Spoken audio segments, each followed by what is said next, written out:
जय हिंद मेरे प्यारे साथियों, स्वागत है आप सभी का हमारे प्यारे से चैनल पे। प्यारे साथियों, आज के सेशन में हम लोग देखेंगे acid base and salt chapter के कुछ महत्वपूर्ण ऑब्जेक्टिव क्वेश्चन जो कि हर बार के पेपर पिछले बार के पेपर में आए हुए क्वेश्चन है या फिर पिछले से पहले एग्जाम में यानी कि बिहार बोर्ड में सारे के सारे आए हुए ऑब्जेक्टिव क्वेश्चन है और सारे के सारे क्वेश्चन जो है ना इम्पॉर्टेंट हैं। हम लोगों ने इस चैप्टर में पूरा चैप्टर का परिचय, चैप्टर में जितने भी टॉपिक्स हैं सारे टॉपिक्स को कर लिया। तो अब हम लोग ऑब्जेक्टिव करेंगे और इसके बाद सब्जेक्टिव करेंगे, ठीक है। तो चलिए बिना देर किए देखते हैं क्वेश्चन को देखते हैं। क्वेश्चन है कि बुझा हुआ चूना होता है। ऑप्शन नंबर ए है CaOH का होल ट्वाइज, CaO, CaCO3 और Ca जो हमारा होता है ना कैल्शियम परमाणु संख्या 20 का संकेत है, ठीक है। CaCO3 यह संगमरमर का सूत्र है। किसका? संगमरमर या फिर कैल्शियम कार्बोनेट का।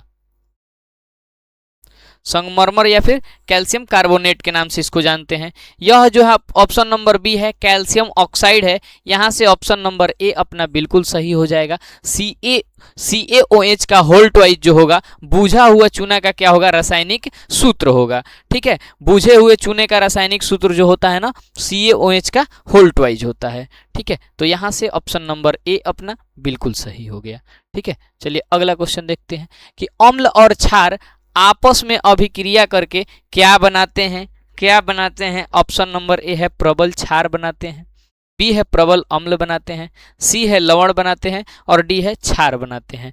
मान लीजिए, देखिए हम लोग एक अम्ल लेते हैं जिसका नाम है हाइड्रोक्लोरिक अम्ल और रासायनिक सूत्र होता है HCl प्लस एगो क्षार कौनो ले लेते हैं हम KOH को ले लेते हैं, KOH को ले लेते हैं, पोटेशियम हाइड्रोक्साइड है, ठीक है।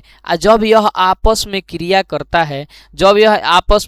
करता है तो निर्माण करता है KCl प्लस H2O का निर्माण करता है, निर्मित अपना KCl जो होता है ना इसकी प्रकृति लवण होती है। क्या होता है? लवण होता है, यानी कि यह एक साल्ट है। क्या है? साल्ट है, ठीक है। और कोई भी साल्ट यहाँ पे ऑप्शन नंबर साल्ट कहाँ पे दिख रहा है? ऑप्शन नंबर सी में हमारा क्या होता है? ऑप्शन नंबर सी यहाँ से हो जाएगा इस क्वेश्चन के लिए। और कोई भी साल्ट का प्रकृति आपसे पूछा जाए ना तो उदासीन होता है। कैसा होता है? उदासीन होता है।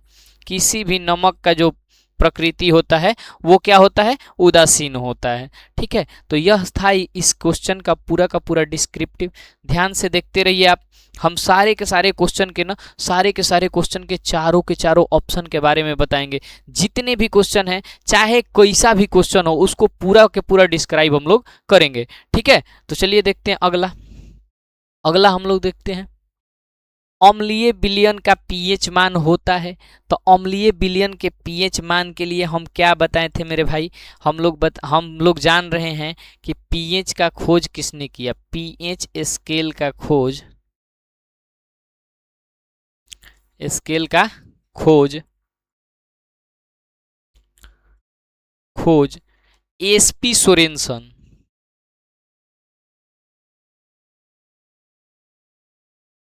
एसपी सोरेनसन नाम के वैज्ञानिक ने किया था, ठीक है। एसपी सोरेनसन नाम के वैज्ञानिक ने किया था पीएच स्केल का खोज।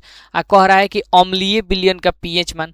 तो उन्होंने क्या किया था? जो पीएच स्केल उन्होंने निर्माण किया था उसका कुछ इस प्रकार से संरचना था। उसका मिड पॉइंट 7 था और 7 से कम वाले अम्ल थे। क्या? 7 से कम। तो 7 से कम कितना हो जाएगा? अपना 1 हो जाएगा, 2 हो जाएगा, 3 हो जाएगा, ठीक है। तो 7 से कम। हालांकि यहाँ पे ऑप्शन जो है ना ऑप्शन गलती हो गया है। कह रहा है कि अम्लीय विलयन का पीएच मान होता है तो किसी भी अम्लीय, अगर विलयन की प्रकृति अम्लीय है तो उसका पीएच मान जो होता है ना 7 से कम होता है, 7 से कम होता है, ठीक है। 7 से कम होता है पीएच मान। अगर 7 से अधिक हो जाएगा तो क्या हो जाएगा भैया? तो 7 से जब अधिक हो जाता है तो विलयन की प्रकृति क्षारीय हो जाती है। जब 7 से अधिक हो जाती है तो विलयन की प्रकृति क्षारीय हो जाती है। जब 7 रहता है तो इसको उदासीन कहते हैं, ठीक है, यह उदासीन होता है। 7 जो होता है हमारा मध्यवर्ती पॉइंट होता है, मध्य बिंदु होता है, और यहाँ पे कोई भी विलयन क्या होता है, न्यूट्रल होता है, न तो अम्ल होता है और न ही क्षार होता है। ठीक है, चलिए आगे बढ़ते हैं, अगले क्वेश्चन को जानते हैं। टूथपेस्ट कैसा होता है? जो टूथपेस्ट हम लोग यूज करते हैं ब्रश करने के लिए, ब्रश दांतों को साफ करने के लिए जो टूथपेस्ट यूज करते हैं, उसकी प्रकृति क्या होती है? ऑप्शन का बात किया जाए तो ऑप्शन नंबर ए है अम्लीय, बी है क्षारकीय, सी है उदासीन और डी है इनमें से कोई नहीं। तो बात किया जाए भाई टूथपेस्ट का, तो टूथपेस्ट की प्रकृति जो होती है ना, वो क्षारकीय होती है। क्यों? क्योंकि हमारा मुंह ना पहले से अम्लीय होता है, मुंह का पीएच मान 5.5 होता है। पीएच जो होता है मुंह का, हमारे मुख गुहा का पीएच जो होता है 5.5 होता है, और जब यह कम हो जाता है या फिर बढ़ जाता है तब हमारा क्या होता है, मुंह से बदबू आना शुरू हो जाता है, दांतों का क्षय शुरू हो जाता है। तो इस 5.5 को बैलेंस करके रखने के लिए हम लोग क्षारकीय पदार्थ का यूज करते हैं।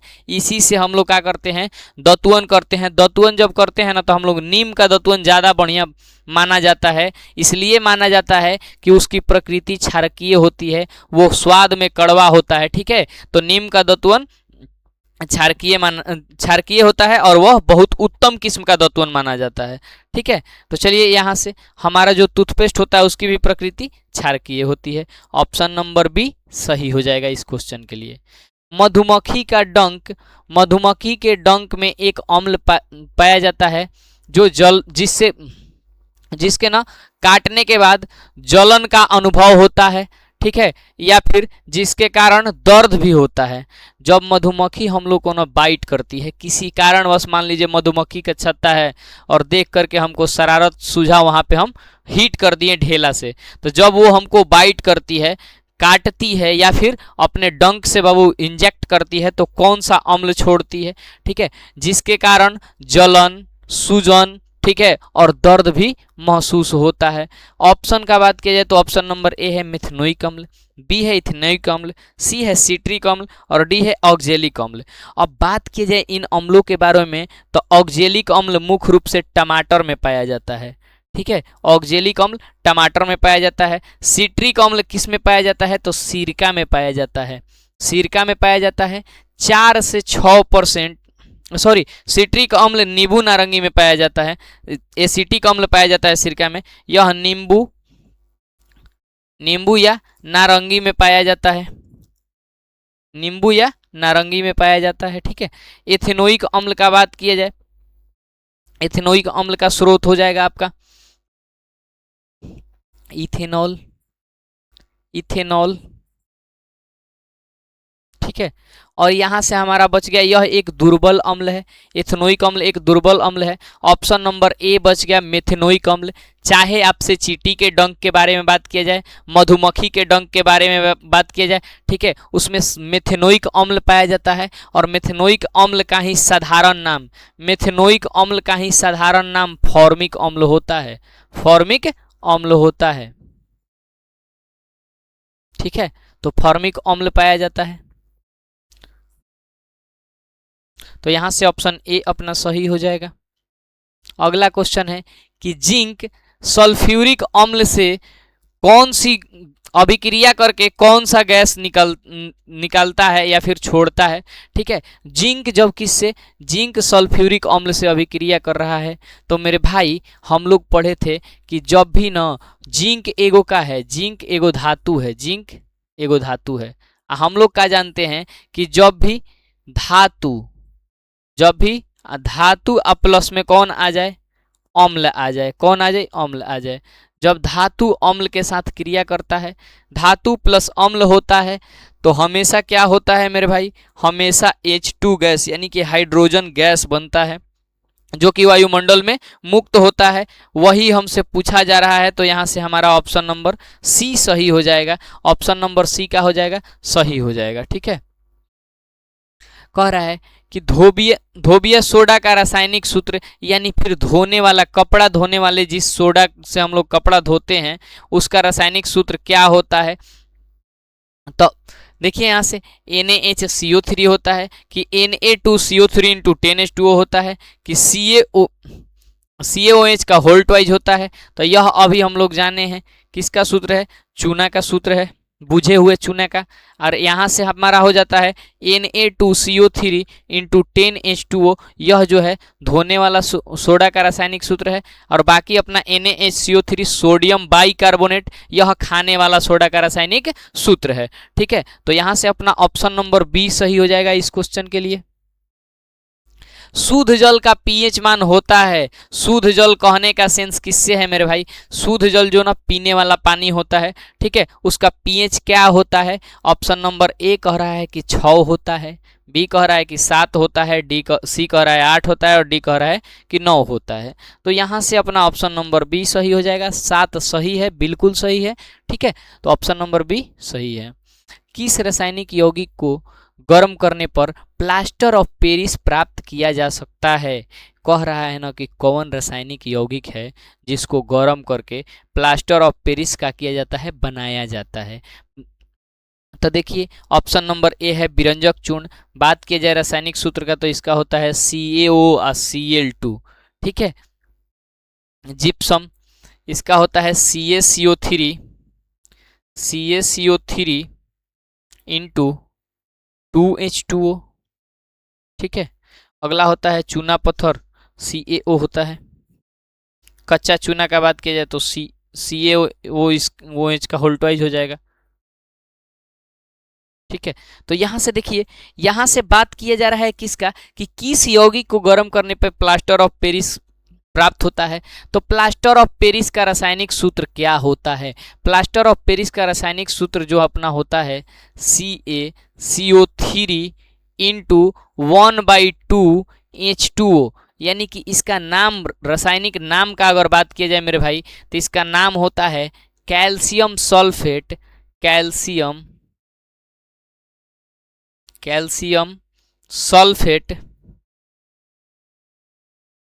Sulphate hemihydrate.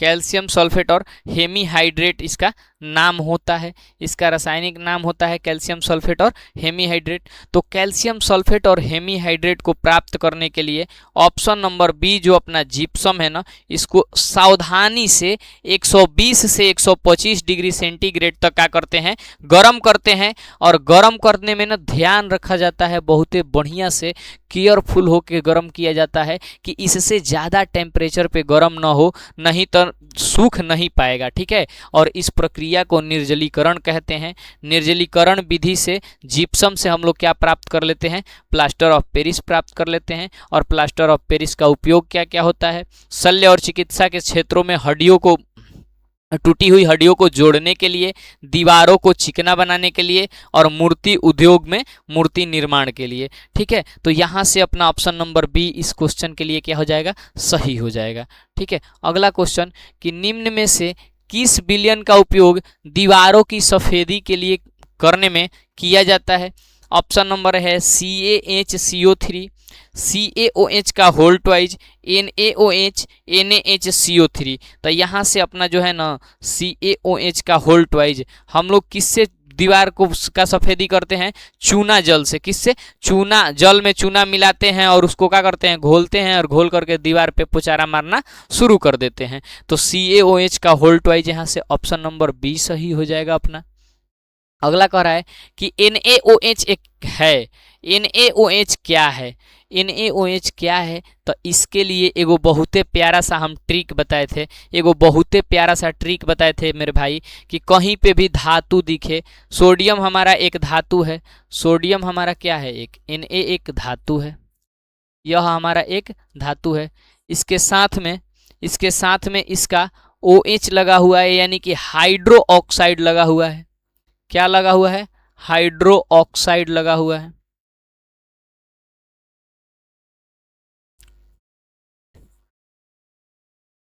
हाइड्रोक्साइड लगा हुआ है। ठीक है, आज जब भी धातु का ऑक्साइड हो, हाइड्रो ऑक्साइड हो,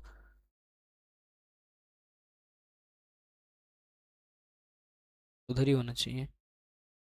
जब भी धातु के साथ उसका ऑक्साइड लगा हो, हाइड्रो ऑक्साइड लगा हो, ठीक है, तब वह क्या होता है, तब वह क्या होता है मेरे भाई, हमेशा क्षार होता है। ऑप्शन नंबर ए अम्ल, बी लाल, सी क्षार। तो यहाँ से ऑप्शन नंबर सी सही हो जाएगा, सी सही हो जाएगा, ठीक ना। संगमरमर का रासायनिक सूत्र होता है, संगमरमर का सूत्र क्या होता है, ठीक है, तो ऑप्शन नंबर ए है CaCO3 MgHCO3 का होल ट्वाइज, CaHCO3 MgCO3 का होल ट्वाइज। तो यहाँ से ना संगमरमर का रासायनिक सूत्र हो जाता है तो संगमरमर की मूर्त CaCO3, ऑप्शन नंबर ए सही हो जाएगा। Calcium carbonate, calcium carbonate option number A जो है यहाँ से सही हो जाएगा, ठीक है। चलिए अगले क्वेश्चन की ओर चलते हैं। नीला थोथा का रासायनिक सूत्र लिखें। CuSO4 into 5H2O, CuSO4 into 7H2O, CuSO4 into H2O और CuSO4 इंटू 10H2O। तो यहाँ से ना CuSO4 इंटू 5H2O बिल्कुल सही है, ऑप्शन नंबर ए सही है, ऑप्शन नंबर ए सही है, नीला थोथा, ठीक है। और यह क्वेश्चन ना 2015 के प्रथम पाली में और 2017 के कंपार्टमेंटल एग्जाम में, यानी कि यह क्वेश्चन ना कंपार्ट का एग्जाम कौन देता है, कंपार्ट का एग्जाम वैसे स्टूडेंट देते हैं जिनका ना किसी कारणवश साइंस में नंबर कम आ गया, ठीक है, तो कंपार्टमेंटल एग्जाम होता है और उसको देते हैं लोग, ठीक है। तो ये ना जो लोग नंबर कम लाते हैं या फिर जो लोग नहीं पढ़ते हैं, जिनका नंबर कम आता है, डर लगता है कि अगर इतना नंबर, इस नंबर से ना शादियों ब्याह नहीं होगा, ठीक है, तो ये ऐसा क्वेश्चन है कि ब्याह करवा देता है, ठीक है। तो देखिए यहाँ पे यह 2017 के कंपार्टमेंटल वाले एग्जाम में भी यह आया हुआ क्वेश्चन है, ठीक है। चलिए आगे बढ़ते हैं। अगला क्वेश्चन कि सोडियम कार्बोनेट के जलीय घोल में मिथाइल ऑरेंज का घोल मिलाने पर घोल का रंग परिवर्तित होकर के कैसा हो जाएगा। तो सोडियम कार्बोनेट के साथ जैसे ही मिथाइल ऑरेंज को मिलाया जाता है तो घोल का रंग जो है ना, ऑप्शन नंबर यहाँ से देखिए, थोड़ा ऑप्शन इसका इधर उधर हो गया, बी सही हो जाएगा, लाल हो जाता है, ठीक है, लाल हो जाता है। निम्नलिखित में से कौन सही है।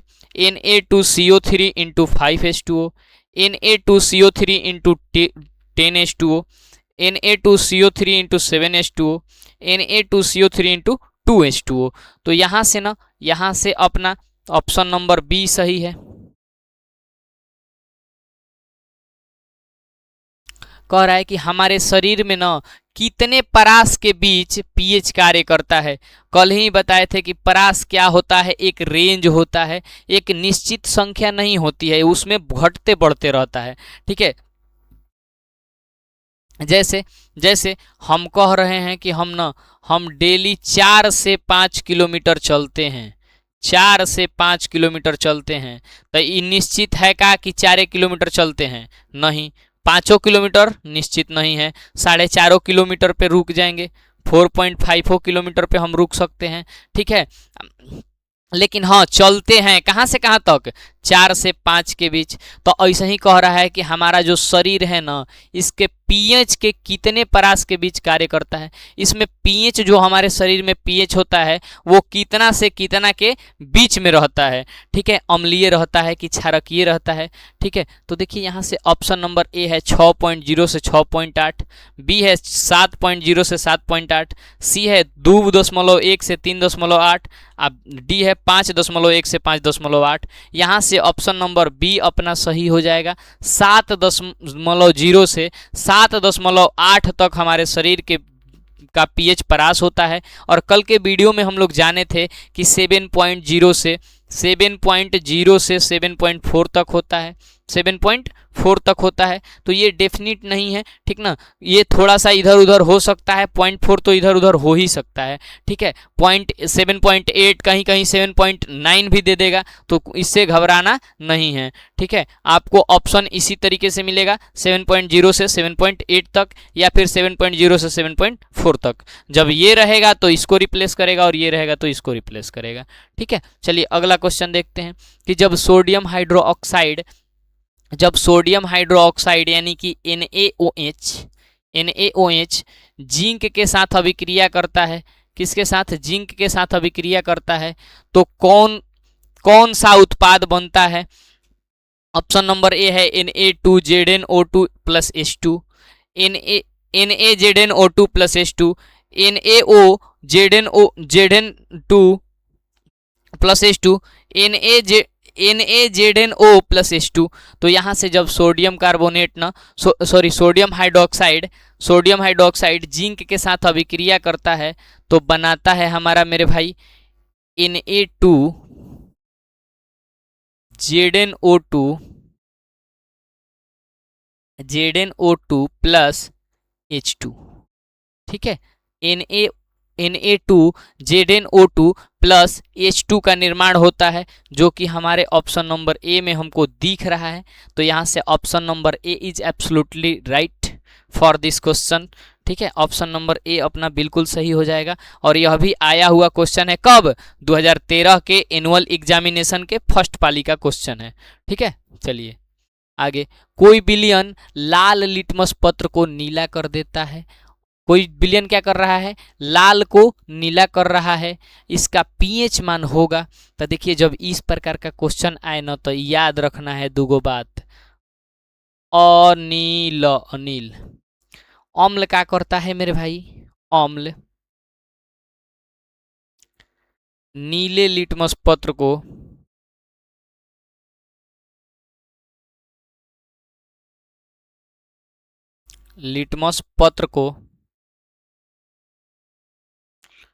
लाल कर देता है। ठीक है, अम्ल नीले लिटमस पत्र को लाल कर देता है।